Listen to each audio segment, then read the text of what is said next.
ಮಾತಾಡೋ ಶೈಲಿ ದೇವರು ಬದಲಾಯಿಸಿದರು. ಇವತ್ತೊಂದು ಮನುಷ್ಯನಾಗಿ ನಾನಿವತ್ತು ಬದುಕ್ತಾ ಇದ್ದೀನಿ. ಅಂದರೆ ದೇವರು ಅಂತ ಹೇಳಿದ್ರೆ ಈಗ ನೀವು ನಾವಿದೆ, ಸಿಕ್ಕಿದವ್ರನ್ನೆಲ್ಲ ಅಪ್ಪ ಅನ್ನೋಕ್ಕಾಗಲ್ಲ, ಸಿಕ್ಕಿದವ್ರನ್ನೆಲ್ಲ ಅಪ್ಪ ಆಗಕ್ಕಾಗಲ್ಲ. ಚಿಕ್ಕಪ್ಪ ದೊಡ್ಡಪ್ಪ ಹೆಸರಿಗೆ ಹರಿಸ್ಕೋಬೋದು, ಅಪ್ಪ ಆಗೋಕ್ಕೆ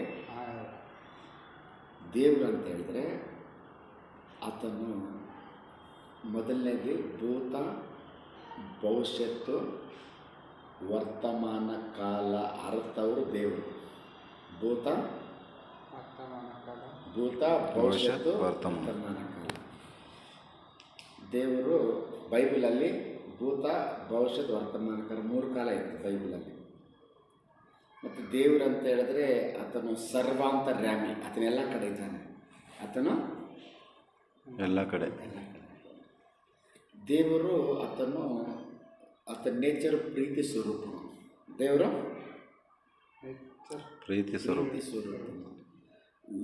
ಒಬ್ಬರನ್ನ ಕೊಲ್ಲೋವನ್ನ ಯಾವತ್ತೂ ದೇವರಾಗಕ್ಕಾಗಲ್ಲ, ಒಬ್ಬರನ್ನೇ ದೇವರು ಅಂತ ಹೇಳಿದ್ರೆ ಪ್ರೀತಿ ಸ್ವರೂಪ. ದೇವರ ಸ್ವಾಮಿ ನಮ್ಮನ್ನು ಪ್ರೀತಿ ಮಾಡಿ, ನಾನು ಮಾಡಿದ ಪಾಪವನ್ನು ಆತನ ಮೇಲೆ ಹೊತ್ತುಕೊಂಡು ನಮ್ಮನ್ನು ಏನು ಮಾಡಿದ್ರು, ಆ ಪಾಪದಿಂದ ಬಿಡುಗಡೆ ಮಾಡಿದ್ರು. ದೇವರು ಪ್ರೀತಿ ಸ್ವರೂಪ. ದೇವರು ಯಾವತ್ತೂ ಕೊಲ್ಲೋವನು ಅಲ್ಲ. ಅಂದರೆ ನಿಮ್ಗೆ ಗೊತ್ತಿರಲ್ಲ ಆ್ಯಕ್ಚುಲಿ, ಹೌದಲ್ವ? ನಿಮ್ಗೇನು ಗೊತ್ತೋ ನಮಗೂ ಗೊತ್ತಿಲ್ಲ. ಒಂದು 25 ವರ್ಷ ಮುಂಚೆ ದೇವರು ಒಂದು ಜ್ಞಾನೋದಯ ಆಗಿದೆ. ಇವತ್ತು ನಿಮ್ಗೆ ಕನ್ನಡ ಬರುತ್ತೆ? ಕನ್ನಡ ಬರುತ್ತೆ. ತೆಲುಗು ಕನ್ನಡ. ದೇವರು ಪ್ರೀತಿ ಸ್ವರೂಪ. ದೇವರಾರು